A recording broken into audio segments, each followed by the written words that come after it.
If you enjoy bizarre true stories, then the Useless Information Podcast is the podcast for you. For example, did you know that author Robert Louis Stevenson gave his birthday away? Or that there was a football team that played for 6 years before someone realized that the school never ever existed? Or that a dog in upstate New York was once placed on trial for murder? Well, to hear these and hundreds of additional fascinating true stories from the Flipside history, be sure to check out the Useless Information Podcast. That's the Useless Information Podcast, podcasting worldwide since 2008 and available on Apple Podcasts, Spotify, or wherever you're listening right now. Be sure to check it out. Hey, it's Otis Gray. Do you have trouble falling asleep? Well, you should check out this podcast called Sleepy. It's where I read old classics and help you fall asleep. Best of times. It was the worst of times. It was the age of wisdom. And that's it. So get tucked in, fluff up the cool side of your pillow, and take a one-way train down to Sleepy Town. Unless you're driving, then please don't listen to Sleepy. New episodes go out every Sunday, so you can get refreshed for your week. Subscribe to Sleepy wherever you get your podcasts. Sweet dreams.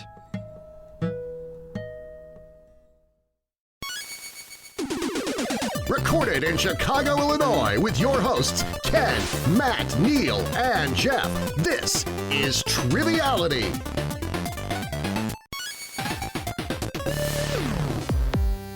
Hello and welcome to Triviality, the game where a lack of seriousness meets a little bit of knowledge. Hi, I'm Ken. Welcome to the show. It's a very special one. We got Jeff in the studio across from me. And that's it. We got Matt on the computer. I'm on the computer. And Neil's feeling a little under the weather. His voice is a little shot. He's got to stop. He went to a BTS concert, I believe, and was screaming all night long. So he lost his Story voice. checks out. Yep. Yep, that's definitely what happened. How you guys doing?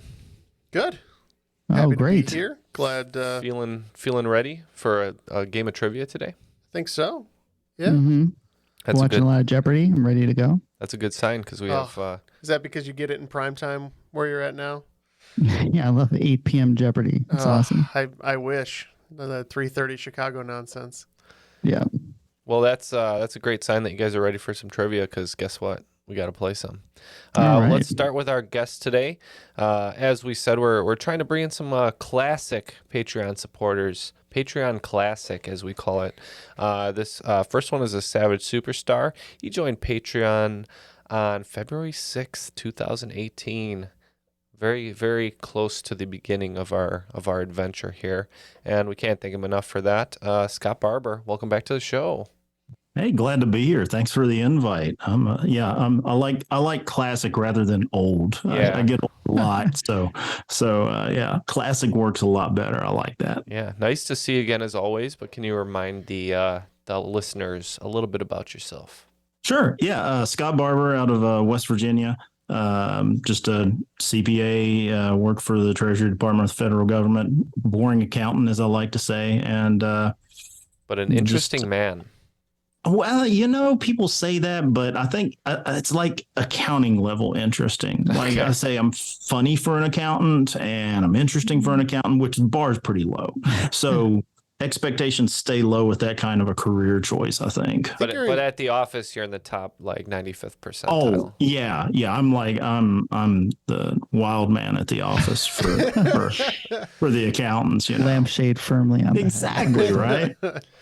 He saves his dinner till 6:30 p.m. Yeah. Oh, yeah. Right. Yeah, no blue plate here. Thank you very much. Well, wonderful to see you again as always. And before we play, we're going to need a host. And today, that is Savage Superstar, who joined fairly recently, 2-3 years ago. That is Kylie Digges. Thank you so much for being here. Hey, thank you for having me. I'm excited. Yeah, can you tell us a little bit about yourself? Yeah, my name is Kylie Digges. I live in Mesa, Arizona, and I am a trivia writer. I run Brainwave Trivia, and if you are in the crop on Facebook, you see that I do the weekly picture puzzles that go in there. That's something that comes from Brainwave Trivia. So it's just a trivia subscription service, and I write games that get hosted in bars across the country every week. And I also do hosting here in Mesa and Gilbert, a couple of bars that I do weekly games at, and a little freelancing on the side, but mostly just #trivia life. And congrats on going full time with your trivia adventure. Thank you. Thank you. Yeah. It's very cool. I'm always excited to see the puzzles come out in the crop. Those are so Can't hard do to 'em. me. Nope, Other no way. people are doing them. I know that they're not hard for everybody, but they're hard to me. Some people, well, you can, if you can get like 1, 2, maybe that third one, you can kind of claw your way in there, and Yeah. it really breaks the door I wide always open. have fun checking them out, though. Yeah, I'm always like, as soon as the answers are spoiled by people smarter than me, I'm like, oh yeah, I get it. Interesting. Yeah. Kylie has written a game for us today, and we're excited to play. But first, we need some teams. It's going to be Scott and Matt.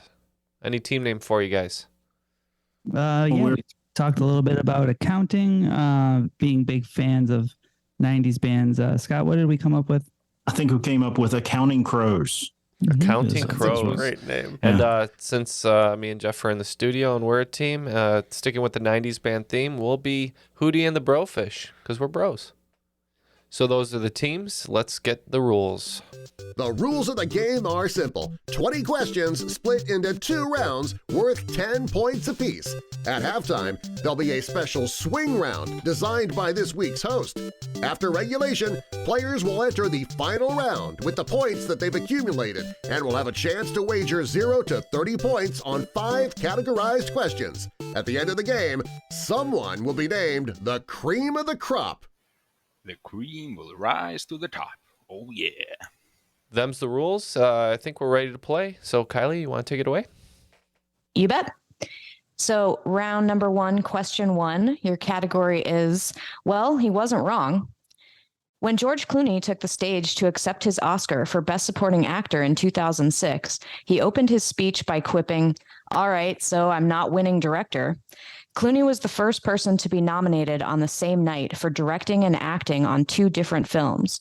For 5 points, what film was he nominated as Best Director? And another 5 points, what film did he win for acting? A bonus 5 if you can name the director he lost to later that night, fulfilling his prophecy. We're going to go ahead and lock in on this one. Not super sure, but we at least have a guess. So I'm pretty sure Syriana is what he won Best Supporting in. I'm not sure who directed that. I don't think he did. I know The Descendants came out around the same time. I'm not even sure if he directed that, but I think Descendants might have been the movie he directed that was nominated, maybe. Okay. And we're just going to guess Peter Jackson for Return of the King as the director he lost to. Okay. We put Up in the Air as maybe the acting one, Syriana as the one that he directed, and Scorsese as the director that he lost to. Okay, so a little bit of points here. The movie that he won for Best Supporting Actor was Syriana, so that'll be 5 points for Accounting Crows. The movie that he was nominated for Best Director but lost was the Edward R. Murrow movie Good Night and Good Luck. Oh. And that year was the year that Crash won Best Picture, but Best Director went to Ang Lee for Brokeback Mountain. Oh. my God, that's right. Good reasoning, guys, though. Now, We were how- both great really job, close. Scott. But who did direct Crash? Just out of curiosity now. Paul Haggis, I think. Like I said, nobody that you need to know. You nailed that for sure. All right. Well, One good and job one picking down. up a few points on that one. Let's All get number right. 2. Question 2. Category is A Little Monkey Business. A Japanese snow macaque named Darwin became an internet sensation in 2012 when he was spotted wearing a fabulous shearling coat, wandering around the parking lot and entrance of what major retailer? The source of his meme name. Oh, this showed up in my memories very, very recently, so we can lock in. I have Good. not It's seen all this. you, Matt. Do you? A Do you know monkey in a macaque monkey dressed up in a And a nice fancy coat. coat. Burberry, the Burberry monkey. I mean, I could see a Burberry macaque. Okay. Burberry. Or Burberry. This monkey was very notable because he looked a lot like Joe Namath in his coat. This was the IKEA monkey. That's correct. It was the IKEA monkey. This is my job. specialty. I feel bad, but it is. I remember the seeing the clip. I didn't remember the store. So good job, Matt. I asked me a question about Pizza Rat, where it will be good. Yeah. Question 3. I, for one, welcome our robot overlords. Introduced by Honda in 2000, what humanoid robot has had adventures around the world to promote science and technology research, including ringing the bell at the New York Stock Exchange, conducting the Detroit Symphony Orchestra, and dancing during an audience with then Prince Charles? The company officially retired the bot in March 2022, citing a new focus on practical applications of the technology he helped develop. And an accidental outburst of killing all humans. But we are locked in. Oh, you know this robot. Are you familiar with this robot, Scott? Not in the least. I didn't know this existed until just now. I'm not familiar with this robot at all. No. Usually something like that bounces around for 2 decades usually doesn't escape a lot of blind spots with me, because this is right in the wheelhouse of stuff that I should know and just for whatever reason don't. Yeah, I've got nothing with this. Okay, well, let's go thinking it's a Toyota robot, right? That's what they said. Honda. Mm-hmm. Honda robot. Or Honda robot, yeah. I think it would have a happy Americanized name. What about like Tom the robot? Yeah, he jumped from MySpace and ended up becoming the robot for Honda. I like it. Let's go with it. I'm assuming that the name was science fiction inspired because it's close to a science fiction writer, and I believe this is Asimov. That's correct. It is Asimov. Oh, interesting. Asimov's adorable. That's why. Yeah, he's toddler sized. He dances around. Apparently, so he was, I've read that he was named for Isaac Asimov, but then they created a backronym for his name. So it stands for Advanced Step in Innovative Mobility. Sure it is. Mm-hmm. No, that's the whole point of the backronym. A backronym. Yeah, you fit it after the fact. Yes. Yeah, they just need to get to the 5th iteration of him. So like that way bill. it's Asimov 5. So that it's really Asimov. All right, question number 4. There's an app for that. The logo for Snapchat features a yellow background and the outline of a ghost whose name is an homage to a member of what seminal rap group whose debut single Protect Ya Neck was released in 1993. 5 bonus points to also give the ghost app icon's nickname. I think I know this one, Matt. I 100% know the group, but Okay. we can chat about I think I know the nickname too, but Yeah, I think I know the group. I think I know the nickname. All right, these guys are locked in. Are we thinking it's Wu-Tang? It is Wu-Tang Clan. Yeah. So should the ghost just be named Wu? Well, Ghostface Killer was in Wu-Tang Clan. Right. But the ghost surely isn't named Ghostface Killer. He could be. Or the RZA. mm-hmm. Or Old Dirty Bastard. I mean, these are all great ghost Say names. Wu the ghost. Okay. No? Sure. All right. Yeah, we definitely know that it's Wu-Tang, and I was leaning towards Ghostface. What about you? I think it's Ghostface Chilla. Isn't it Ghostface Chilla? That sounds amazing if it is. So that's what we're going to lock in with. Okay. All right, so he was named in honor of Wu-Tang Clan, 10 points for both teams, and the icon's nickname is Ghostface Chilla. Wow. 15 for them. Nice. All right. Nice. Cool. Getting those meme points. All right, let's get one more question, then we'll find out how badly we're getting beat by. Category 5, I'm going to have an art attack. Jeff Koons holds the record for the most expensive sculpture by a living artist sold at auction, $91.1 million in 2019, for his 1986 stainless steel piece that is named for and resembles an abstract version of what animal? Have you heard of this one, Jeff? You sounded like you had. Yeah, I dabble in the luxury art markets. I believe it. Meaning you look at stuff online? Yes. Well, I'm fascinated by, its ways of money laundering and Maybe you'd like to buy one of my paintings, one of my child's paintings. No. Unless not my child's paintings, but like my childlike paintings. Do you accept Bitcoin? I'll Gary take Vee Bitcoin. made millions off it, just so you know. Same thing. We'll lock in. All right, so they are locked in. How much do you know about high-end sculpting art?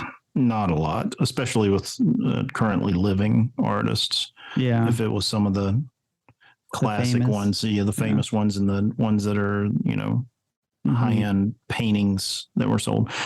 It seems like art questions always hit me that one layer past where I'm really decent at. So, well, I'll tell you this. Initially, for some reason, giraffe hit me in the face, and I don't know why, but I think that a giraffe sculpture would be very fun, and you can make it very abstract.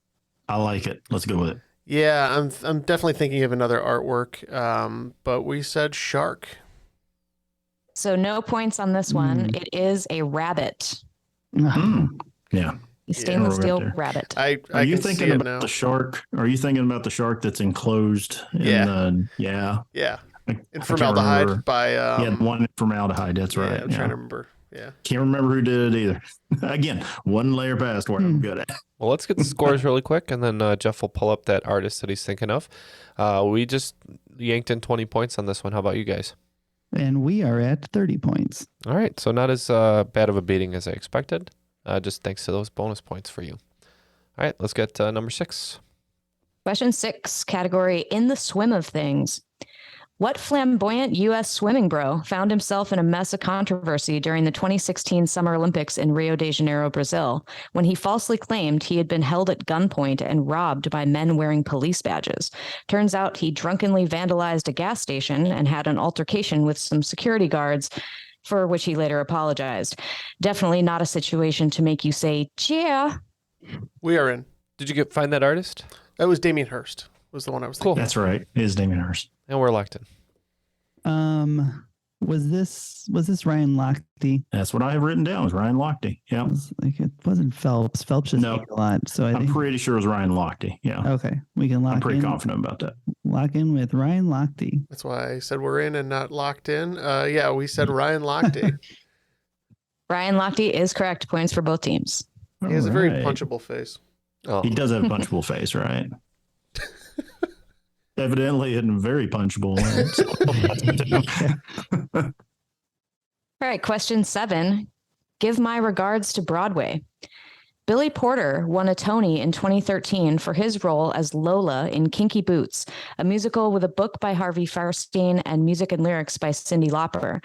The show was based on a 2005 film of the same name that starred what actor as Lola? This man earned his first Oscar nomination playing Solomon Northup the year after Porter took home his Tony. All right, a lot of this question sounds like super familiar, especially the name Solomon Northup, and I just can't seem to place it. So we're going to lock in with a guess. I'm not feeling very confident, though. Yep, we are also in the same boat. Scott, you had some frame of reference. You said it's the guy from 12 Years a Slave. I think it's the main character from 12 Years a Slave movie I haven't seen. And for lack of not being able to pull the right answer, we just guessed Chadwick Boseman. We're going to go with Hugh Jackman just because we know he's a musical actor. So you were very close to it, Accounting Crows. Solomon Northup is the protagonist of 12 Years a Slave, and that actor was Chiwetel Ejiofor. That was it. That's it. He played Lola in Kinky Boots, the movie. Oh, I had no idea. All right, question 8. Category is You Are What You Eat. For people eating a vegan diet, a good substitute for egg whites in cooking and baking is the viscous liquid found in cans of legumes like chickpeas, which has what name, derived from the Latin for bean and water? Okay, resident vegan, I'm going to let you... I've never put bean juice in anything, so... 1 cup of bean juice, please. We're going to take le from legume and... Mame qua, from Japanese for bean. And qua from aqua. And it's called liqua. LaCroix? I believe that's how you pronounce LaCroix incorrectly. Yeah, I got a 6-pack in my fridge right now. Scott, what do you know about bean water? Not a lot. Not a lot at all. Don't know the first thing about bean water, other than I do not want to eat it. Yeah. That's the first thing I know about bean water. I don't know. I crack open that can of black drink beans. It straight. Yep. Yeah. Sweet bean water. All right. Yeah. So tap. Breakfast of Champions. Yeah. Yeah. Sounds like a double tap. Yeah. All right. So this viscous liquid is called aquafaba. Oh, I have heard of that. I just never put it together that's what that was. All right. Question number 9. Fake it till you make it. Pronounced zygomatic arches have long been a standard of human beauty, and you can watch endless hours of YouTube beauty tutorials to help you fake them if you weren't born with them. What are they better known as? Yeah, I think we're locked in. Oh, First thing I think of is cheekbones, but I think it might be based on the hours of YouTube tutorials or whatever she said. I think it might be eyebrows. Oh, okay. I think there's a lot of eyebrow TikTok and Snapchat, and I've seen a lot of them through osmosis. I don't watch them. Sure. I have wonderful brows. We can lock it with eyebrows. Sounds good. Yeah, we locked in with cheekbones. Points for Hootie and the Brofish. It is cheekbones. You win. Question 10 is a before and after. So it's going to be 2 clues, and they will squish together with a shared word in the middle. The iconic aluminum foil wrapped chocolate with a flat bottom teardrop shape is waiting in the dressing room of the actors starring in the Cole Porter musical based on Shakespeare's Taming of the Shrew. One more time. The iconic aluminum foil wrapped chocolate with a flat bottom teardrop shape is waiting in the dressing room of the actors starring in the Cole Porter musical based on Shakespeare's The Taming of the Shrew. So the musical is the second part. Yeah, okay. I think I got a guess. Does that look right? I mean, I have the first part in agreement with you, but All right, so obviously the first part is Hershey's Kiss, and that's where it gets more difficult. So we're looking for a musical that starts with the word kiss. Oh, is it Kiss Me Kate? All right, I think we're going to go Kiss Me Kate. Hershey's Kiss Me Kate. Scott, is that what we went with? That's what we went with. Hershey's Kiss Me Kate. That's what I have written down. And that's exactly right. Good job, both teams. I heard Neil mention that like 4 or 5 times. I didn't know it was about Tammy of the Shrew. But at the end of the first round, it looks like we're in a dead heat. I'm pretty sure. We got 50 points, and you got? We added 20 more, so we have 50 points. Very cool. All right. And let's move along to the swing round. What did you have prepared for us today? All right, so it's swing round. It takes 3. Each of these rounds' questions are in the form of a tri-bond. Find the common denominator from each set of 3 clues. Every answer is a single word. So even if the clues lead you to something that has multiple words, the answer to the tri-bond will be a single word. All right. Number 1, Winnie the Pooh's imaginative friend, host who offered audiences champagne wishes and caviar dreams, the first Mrs. Mike Tyson. Question 2, the appropriate time for topaz, Axl Rose's favorite kind of precipitation, a 2001 tearjerker starring Charlize Theron and Keanu Reeves. Number 3, call for the breakup of a military formation, entry in the Mission Impossible franchise, a popular post-apocalyptic video game.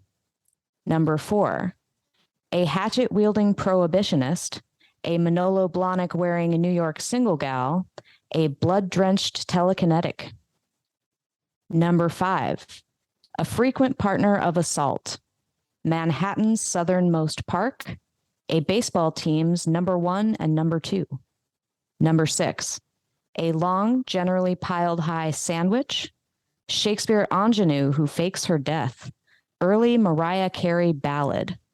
Number 7, what Wendy Darling mends for Peter Pan, Dodge model produced from 1987 to 1994, the guy who knows what evil lurks in the hearts of men. Number 8, famed portrait by Dutch artist Vermeer, Jack Sparrow's first desire, Funny or Die foul-mouthed toddler. Number 9, pink animated character voiced by Anna Kendrick, presidential patriarch's family nickname, one of the ingredients in an everything bagel. Number 10, Crazy Town's one-hit wonder, 1/4 of the individual medley opener of the Reading Rainbow theme song? I was gonna say you could have just stopped right after Crazy Town, but we'll be thinking about these answers, and we'll be right back. There are really many reasons to listen to our podcast, Big Picture Science. It's kind of a challenge to summarize them all, Molly. Okay, here's a reason to listen to our show, Big Picture Science, because you love to be surprised by science news. We love to be surprised by science news. So, for instance, I learned on our own show that I had been driving around with precious metals in my truck before it was stolen. That was brought up in our show about precious metals and also rare metals, like most of the things in your catalytic converter. I was surprised to learn that we may begin naming heat waves like we do hurricanes. You know, prepare yourself for heat wave Lucifer. I don't think I can prepare myself for that. Look, we like surprising our listeners. We like surprising ourselves by reporting new developments in science and while asking the big picture questions about why they matter and how they will affect our lives today and in the future. Well, we can't affect lives in the past, right? No, I guess that's a point. So the podcast is called Big Picture Science, and you can hear it wherever you get your podcasts. We are the hosts. Seth is a scientist. I'm a science journalist, and we talk to people smarter than us. We hope you'll take a listen. We have one goal on the Investing for Beginners podcast, and that's to spread education and foundational investing knowledge to all listeners of all backgrounds. If you're looking for eye-opening guest interviews, simplistic breakdowns on current market conditions, and teaching of core investing concepts, you've come to the right place. If you're anything like us, the hardest part of investing was getting started, and that's why we're here. The Investing for Beginners podcast is focused on laying the educational groundwork to teach you how to invest your money to work for you and to allow you to jumpstart your financial independence journey. Subscribe to the Investing for Beginners podcast on Apple Podcasts, Spotify, or wherever you're listening right now.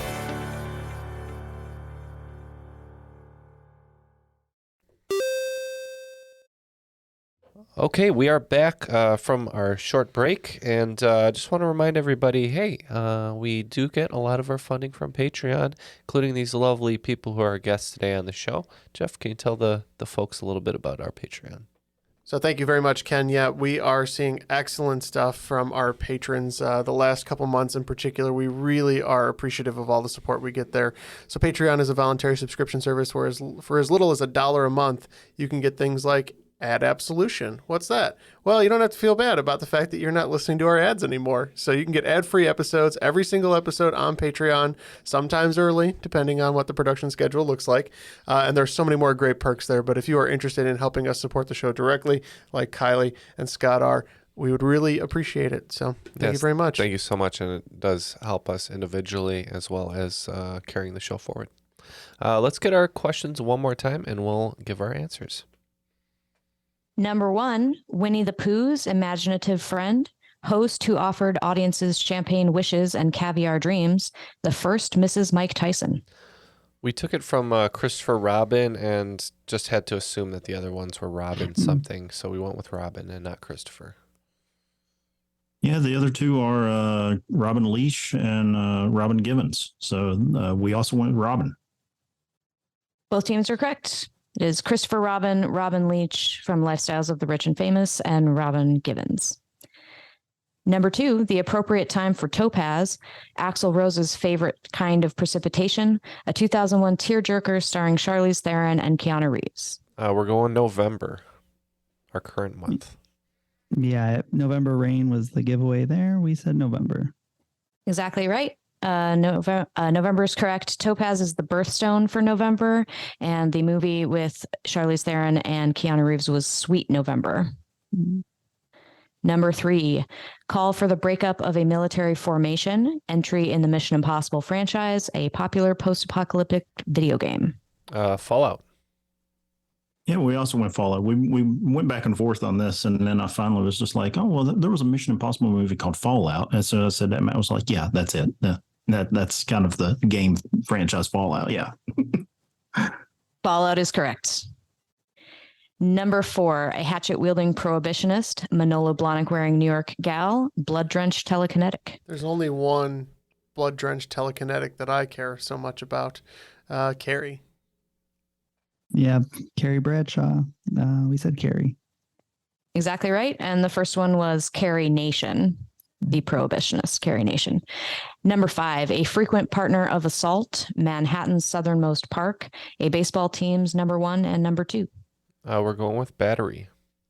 Yeah, I used to work for Department of Corrections, and one of the things that I was gifted from some of my fellow employees was a little salt and pepper shaker, and one of them was a salt, and the other one was a battery. So the pepper was the battery. Yeah, so we also went with Battery. Points for both teams. Assault and Battery, of course, the crime, Battery Park, and a pitcher-catcher duo is often referred to as a battery. I didn't know that. I bet you Matt Numbers. I sure did. Number 6, a long, generally piled high sandwich, Shakespeare ingenue who fakes her death, and Mariah Carey ballad. Ken knew this one pretty quick, which makes him my hero baby. So, Yeah, if you were holding out for a hero, you don't have to wait too long. We also said hero. That's correct. A hero sandwich, a hero from Much Ado About Nothing, and the song Hero. Number 7, What Wendy Darling Mends for Peter Pan, Dodge model produced from 87 to 94, guy who knows what evil lurks in the hearts of men. Going with Shadow. We also went with Shadow. You are both right. I had a Dodge Shadow for a while. It was a nice little car. Number 8, famed portrait by Dutch artist Vermeer, Jack Sparrow's first desire, funny or die foul-mouthed toddler. Yeah, shame we're not talking about Mia Goth right now and her marvelous portrayal in that new horror movie, but we went with Pearl. Yeah, she wouldn't give Will Ferrell a break on his rent. I believe that was Pearl. It was Pearl, the portrait girl with a pearl earring, and Jack Sparrow, of course, is after the Black Pearl. Number 9, pink animated character voiced by Anna Kendrick, presidential patriarch's family nickname, one of the ingredients in an everything bagel. I want to be honest, I only thought about the everything bagel and took the only ingredient that would be a good name or a nickname, and we went with Poppy. We also had trouble with this one, but also landed on Poppy. Points for both teams. Anna Kendrick played Poppy in Trolls. Poppy was the nickname of George H.W. Bush, and poppy seeds are part of an everything bagel. Number 10, Crazy Town's One Hit Wonder, 1/4 of the individual medley opener of the Reading Rainbow theme song. Butterfly. I just realized that was like a swimming thing for the second one, but yeah, we said Butterfly. We just tuned it out after Crazy Town. Once you hear Crazy Town, you don't need much else, right? Yeah. It is Butterfly, sorry. And that brings each of our scores to a cool hundo because we aced that round. Crushing it. All right, let's move on to round 2. Round 2, question 1. The category is, when did that happen? So I'm going to give you 3 clues to events from the same year. If you guess the exact year they are all from, you get 10 points. 5 points if you're within 2 years either way. Playing for the Philadelphia Warriors, Wilt Chamberlain scores 100 points in a single game against the New York Knicks. Marilyn Monroe is found dead at her Brentwood home at age 36. The Jetsons premieres on ABC. All right, so these guys are locked in. Jeff, I just watched that Blonde movie. Right. And then I was reading some stuff about Marilyn Monroe, so I think it's early 60s. I think you're right. I was thinking late 50s, but that's, I think, when Wilt Chamberlain started playing, or when he had like college records. I would be comfortable with 63, maybe. Well, she sang Happy Birthday, Mr. President, right? So Kennedy was inaugurated in 60, so it has to be, or 61. So it has to be in this early, let's say, like the early 60s. And that was kind of her downfall around she that was, time. So. I would say, and putting her born 29 makes sense. I like 64 as an answer. We'll go 64. That is some amazing reasoning from Jeff with the John F. Kennedy logic there. But I'm 99% sure this is 1962. I've seen Wilt Chamberlain hold up that 100 with the date underneath it a million times. Do you think the same thing, Scott? I had it between 62 and 63. So if you've got Thunder 62, we can go with that. Yep. Locking in 1962. And the correct answer is 1962. Nice. Can't beat that. Well, we'll take our 5 points on that one. All right. Question number 2 is one hell of a dame.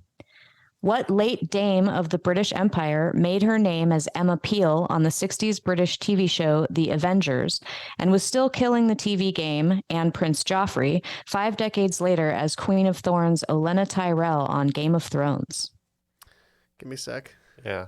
Not a single clue on this side for me.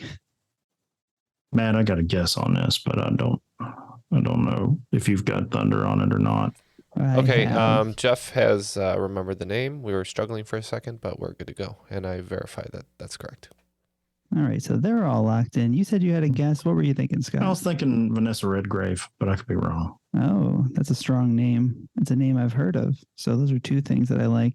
I think we can lock in with that then if you got nothing else. I don't have much else, but it's another one. It's kind of like the previous actor guess where I think I'm in the right ballpark, but I'm not quite dead on with it. So all right. Well, either way, we're going to lock in with Vanessa Redgrave.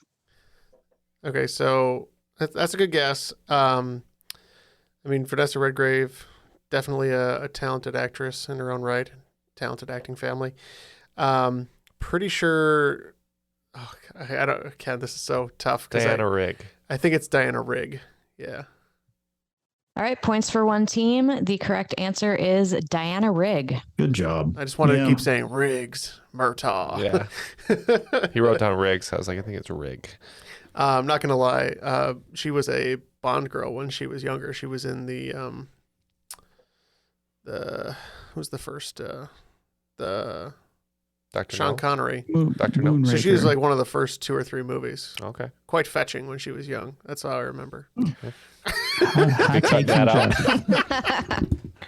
out. All right, category 3 is horsing around. Inspired by the personal emblem of World War I fighter pilot Francesco Baracca, which he painted on his airplanes for luck, what automobile manufacturer's logo is a prancing horse called the Cavallino Rampante? So they're probably guessing Kia. I'm not. No, that's the Nine Inch Nails logo now. Oh, that's right. So my first thought was Ferrari. Do they have a horse? That's what I wrote down was Ferrari. I was going back and forth between that and Lamborghini, but Lamborghini's a bull, I believe. Yeah, and it sounds Italian. So I know it's the horse on the back too. It seems like it's prancing. I don't know. I've never investigated too much because Never been that close to a Ferrari. No, that's not true. I remember I worked in Beverly Hills. I saw them all the time. I just wasn't allowed to get near them. Don't touch. Yeah. So I think we're good locking in with Ferrari. Yeah, we said the same thing. Yep, it's Ferrari. Nice work. Category 4 is in the pocket. Not to be outshone by his legendary taller and older brother, which NHL center blasted off to a record as the player with the most Stanley Cup wins with 11? Give both first and last name for this answer, s'il vous plaît. All right, we just locked in a guess. It's kind of random. Not good with historical hockey stuff, to be honest. Well, are you good with hockey stuff, Scott? I know it's Rocket Richard's brother. I know it's Maurice Richard's brother. Is it Pierre Richard? What is his name? He was also on the Canadiens, right? When they were winning all those cups. Yeah, they're both on the Canadiens. I think he also hopped over maybe to the Leafs for a time and won some more cups, but I can't remember exactly. It's funny, as soon as they said that, I was like, yep, I know who it is. It's like Henri. Is that it? It's our in the pocket has to be a clue, but I don't know French at all. So I'm guessing whatever pocket has to be. Pocket rocket. Of course. I'm pretty sure. We can go Henri if you want, yeah. Yeah. I think I don't know if that's exactly it, but I think it sounds. That sounds right. It sounds good. Yeah. All right. So we can we'll lock in with Henri Richard. Jeff thinks that's correct now that he's heard it, but we just locked in with Savard. So 10 points to Accounting Crows. It's Henri Richard. Nice. Right. Good teamwork. Excellent job. He was the younger brother of Maurice Richard, who was known as the Rocket, and Henri was only 5'7", so he was nicknamed the Pocket Rocket. Oh, wow. That's hilarious. That's one of my favorite facts from sports ever. Definitely my favorite fact from today. I'm going to carry that one with me. Category 5 is Crimea River. An important agricultural region of Vietnam is created by a vast network of tributaries of what river that also flows through China, Myanmar, Thailand, Laos, and Cambodia? We're going to go with Jeff's guess because he's the geography man. So we're locked in. Matt, what you got? Oh, I got a big pile of nothing. Only thing I know is the Yellow River, and I don't know if it's even close to being right, but that's the guess I have. It's a river in the region, and that's the best we have. So I know it's a big one, so yeah, let's hope for the best. Let's go with that. Let's go with that. Jeff named a river I've never heard of. Yeah, I think it's the Mekong. Points to Hootie and the Brofish. It is the Mekong. Good for you. And the agricultural region that it creates is the very lush and fruitful Mekong Delta. Yep. All right. We quickly lost the lead, then regained it, and then lost it again, and then regained it. So we're at 135. The other team, 130. All right. Question 6. You better work. What alliteratively named model publicly supported Democrat Joe Biden in the 2020 U.S. presidential election, despite her family connections to Republican incumbent Donald Trump via her husband, Joshua Kushner, the brother of Ivanka Trump's husband, Jared? Oh, we can lock in. The only alliterative model I can think of is Cindy Crawford. Yeah, that's the one that's stuck in my head that I can't get out, but it can be Cindy Crawford. So I don't know. She could pull 20 years or younger. So it'd have to be a current model. Yeah, you have anything? I just drawing a complete blank. Well, let's just say Marissa Miller then, just for fun. Sure. Yeah. I believe this is Carly Kloss. It is Carly Kloss. Wow. Good job. I was wrong. I didn't know it. I know her for her affiliation to a certain science guy on the Netflix show, right? Chris Kloss? No. Makes you jump, if I recall. Ready for question 7? Yes, ma'am. It's all fun and games until somebody loses an eye. Thanks to a mention on Last Week Tonight with John Oliver and the shutdown of sports due to the pandemic, Dutch brothers Jill and Dion Baker saw their YouTube subscribers double to more than 1.3 million in 2020. What simple toys are the focus of their channel? We can lock in. Said like 3 or 4 like Pavlovic sort of words for Jeff. Yeah, I feel like I remember talking about this. We got really into watching these YouTube videos. This is marble races, right, Scott? Yeah, that's right. Yeah, marbles. Yeah, we too said marbles for marble racing. Yep, points for both teams. They race marbles. Question 8, generation gap. The popular Get a Mac series of Apple ads of the late 2000s featured a young, cool actor playing the hip Mac and an older, square actor in a rumpled suit playing stodgy PC. 5 points for each actor you name. We're locked in. Yeah. Well, you know both. Oh, yeah. I know both. Wow. Okay. Justin Long is the obvious. He is the Mac, right? Who is the PC? Who is... You know what's funny is the PC came to me first. Who is the PC? I like how we both knew both of them.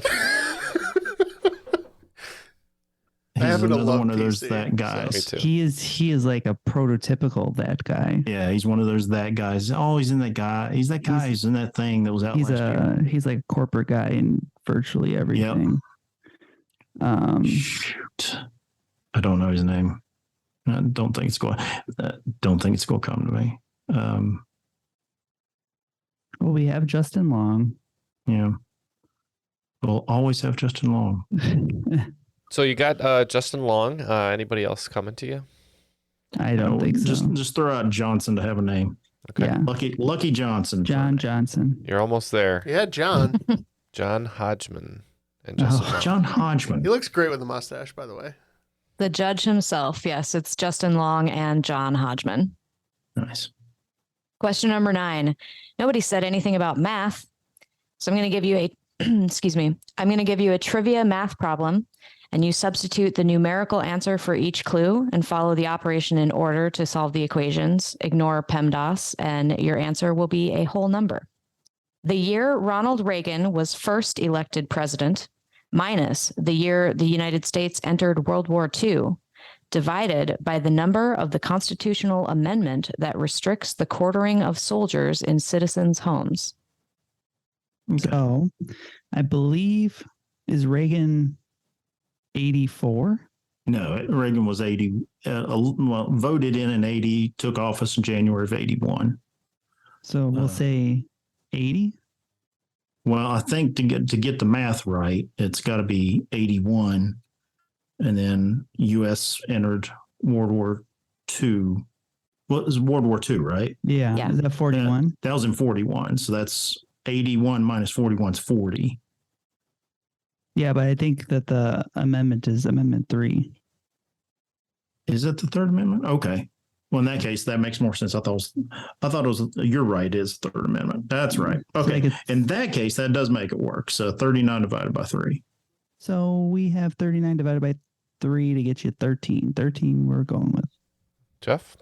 Yep, 100%. We said 1980 minus 1941 is 39 divided by 3, 13. A+ on your math quiz. Points for both teams. It's 13.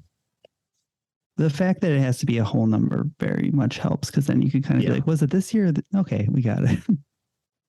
Question number 10, laying down tracks. Running on Empty by Jackson Browne, It Keeps You Runnin' by the Doobie Brothers, Go Your Own Way by Fleetwood Mac, On the Road Again by Willie Nelson, and Against the Wind by Bob Seger make up the soundtrack to a famous montage in what 1994 film? We can lock in on that. I've never seen the movie, but that's got to be Forrest Gump. It's during one montage? Yeah. Yeah, I guess you're right. Probably the running scene. Yeah. I can't believe they put all those songs in that one scene. All right. Yeah, we'll say Forrest Gump. What did we say, Scott? That's a soundtrack that is noted for being all-American in the acts that it features, primarily all-American. And 94 is the year for Forrest Gump. We also said Forrest Gump. That's correct. Forrest Gump runs back and forth across the nation because he just felt like running, and any song from the 70s or 80s that had running in the title or lyrics ended up in that montage. It's Forrest Gump. All right, at the end of regulation, looks like we're at 185 here at Hootie and the Brofish, whereas Accounting Crows a little bit behind at 165, but still a strong score. Anything can happen in the final, so let's get the categories. All right, categories for your final round are the athlete, the criminal, the brain, the princess, and the basket case. These are the various Spice Girls. I don't know. It's funny, I looked at my game the last time that I came on and hosted, and the final round was Spice Girls themed, so. All right, both teams have their wagers locked in. Everybody's feeling confident. The scores have been pretty high this game, so it looks like everybody's just going all in. So let's have the questions. Question number 1, the athlete. Roger Federer has won 20 Grand Slam men's singles tennis titles and consistently been ranked number 1 in the world. He's also played in 4 Olympic Games and won 2 medals, 1 in singles and 1 in doubles, competing for what country? Question 2, the criminal. In the 2006 film The Departed, Jack Nicholson plays Frank Costello, an Irish-American mob boss who is loosely based on what real-life gangster who headed Boston's Winter Hill Gang? Question 3, the brain. In addition to his groundbreaking work in electromagnetism, Michael Faraday also made chemical discoveries, including what hydrocarbon with the formula C6H6 that gives gasoline its unique sweet smell? Question 4, the princess. When Kate Middleton walked down the aisle to marry Prince William at Westminster Abbey in 2011, she was wearing a dress designed by Sarah Burton, the creative director of what British fashion label, with a perhaps fitting name given Kate's future role? Question 5, the basket case. Do you have the time to listen to me whine about the fact that Basket Case is Green Day's only entry on Rolling Stone magazine's list of the 500 greatest songs of all time, coming in at number 150? Basket Case was the 3rd single released from Green Day's breakthrough 1994 album Dookie. Name any 2 of the other 4 singles from Dookie, any of which, in your host's opinion, could have made that list. All right, we will be right back after this short break.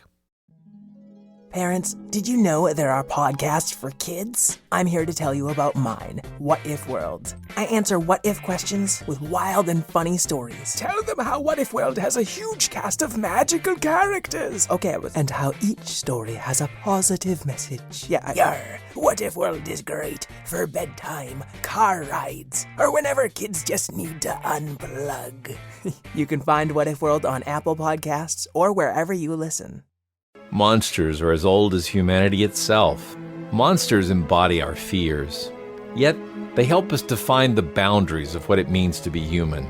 We know most monsters aren't real, yet we can use monsters to learn about reality, psychology, biology, folklore, literature, critical thinking. We're on a journey to learn about the world through the lens of monsters, and we hope you'll come along with us. Subscribe at monstertalk.org. All the answers are now locked in. We'll see how it all shakes out. We're taking a slight lead into the final.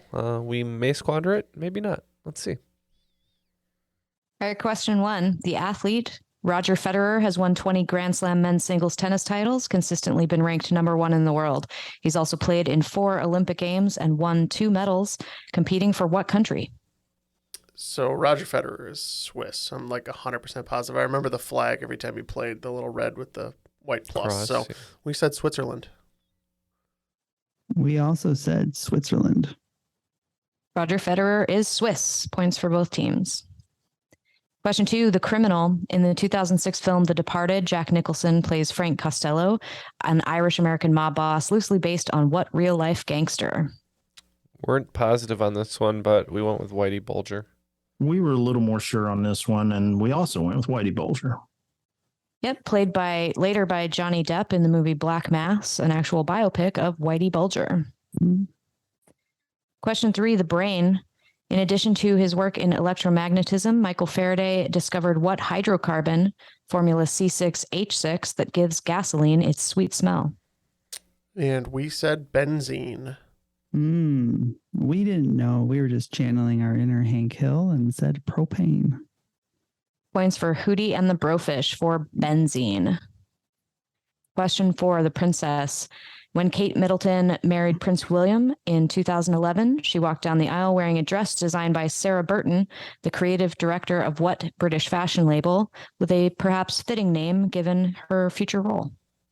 Jeff thought it was something with Wales. Future role. Yeah, not her current role. Yeah, we said Wales apparel. Sounds very cool. I think with the queen recently passing, Kate moves up a spot on her way to being the queen. So we said Alexander McQueen. That is exactly right. Accounting Crows, Alexander McQueen. And number 5, the basket case. Green Day's only entry on Rolling Stone magazine's list of the 500 greatest songs of all time is Basket Case from their 1994 album Dookie. I was looking for any 2 of the other 4 singles from Dookie. Well, we've canceled each other out with 1 wrong answer each in this final. So it's going to come down to this question. We're saying Longview and Welcome to Paradise.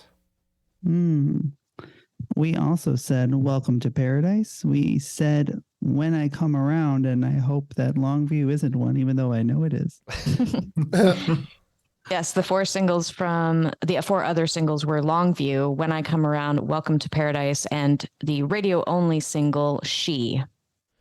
That concludes today's game with a very respectable 255. That is a high score. It is Accounting Crows.